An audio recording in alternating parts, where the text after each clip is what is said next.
अंतः समूह तथा बाह्य समूह। समनर की थ्योरी इसमें है, जिसमें उन्होंने ये कहा है, समनर ने समूह के सदस्यों में घनिष्ठता और सामाजिक सोशल डिस्टेंस के आधार पर सभी समूहों को अंतः समूह और बाह्य समूह जैसे दो प्रमुख भागों में विभाजित किया है।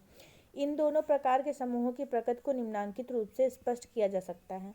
अंतः समूह, इस शब्दों का प्रयोग सर्वप्रथम समनर ने सन 1907 में किया और इसके बाद लगभग सभी समाजशास्त्रियों ने किसी न किसी रूप में ऐसे समूहों का उल्लेख अवश्य किया है। मनुष्य की यह स्वाभाविक प्रवृत्ति है कि आरंभिक समय में ही वह कुछ वस्तुओं अथवा व्यक्तियों को अच्छा समझने लगता है कि और उनकी तुलना में दूसरी वस्तुओं अथवा व्यक्तियों से दूर रहने की कोशिश करता है। वास्तव में अंतः समूह की धारणा व्यक्ति की इसी मनोवृत्ति से संबंधित है। यह ध्यान रखना चाहिए कि आरंभ में समनर ने अपनी पुस्तक फॉल्कवेज में केवल अंतः समूह की धारणा की ही विवेचना किया था, लेकिन बाद में ऐसे समूहों से बिल्कुल भिन्न विशेषताएं प्रदर्शित करने वाले सभी समूहों को बाह्य समूह आउटग्रुप के नाम से संबोधित किया जाने लगा।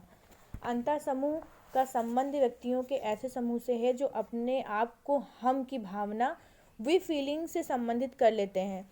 उनमें ऐसी मनोवृत्ति का विकास हो जाता है जिसके कारण कुछ व्यक्तियों से वे अपनत्व महसूस करते हैं। उनके समूह को वे मेरा समूह उनके कार्यों, उद्देश्यों और दृष्टिकोणों को हमारे कार्य, हमारे उद्देश्य अथवा हमारा दृष्टिकोण जैसे नामों से संबोधित करते हैं। अपनत्व की यह भावना बहुत कुछ आमने सामने के संबंधों, फेस टू फेस रिलेशनशिप द्वारा भी प्रभावित होती है और जैसे जैसे प्रत्यक्ष संबंधों में दूरी आती जाती है, अंतः समूह की भावना भी स्थिर पड़ती जाती है। अंतः समूह के सदस्य सदैव यह विश्वास करते हैं कि उनका व्यक्तिगत कल्याण समूह के सभी सदस्यों के कारण कल्याण में ही निहित है तथा उनके हित और अन्य सदस्यों के हित समान है। एक साधारण से उदाहरण से यह कथन स्पष्ट हो सकता है। अक्सर सड़क पर जाते हुए दो साइकिल सवारों की टक्कर के फलस्वरूप वाद विवाद उठ खड़ा होता है। हम इस पर ध्यान भी नहीं देते क्योंकि यह सामान्य सी घटना है, लेकिन यदि हमें यह ज्ञात हो जाए कि लड़ने वाले दो व्यक्तियों में एक हमारा भाई और पड़ोसी अथवा हमारे साथ ही कार्य करने वाला व्यक्ति है, तब हम अपना दृष्टिकोण तुरंत परिवर्तित हो जाता है।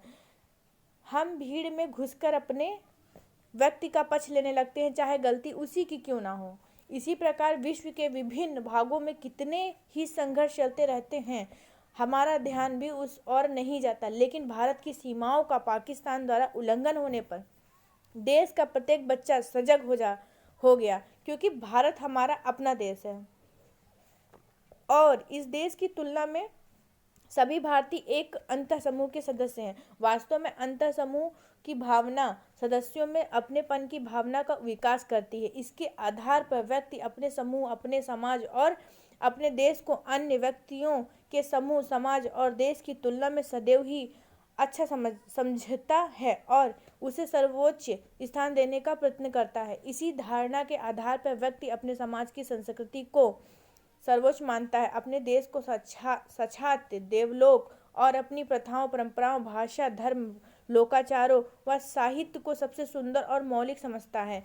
इसी भावना के कारण व्यक्ति अंतः समूह के सदस्यों को न्यायपूर्ण और सुसंस्कृत प्रमाणित करता है, जबकि अन्य समूह के सदस्यों को कम न्यायपूर्ण और कभी-कभी असभ्य तक कह देने में संकोच नहीं करता।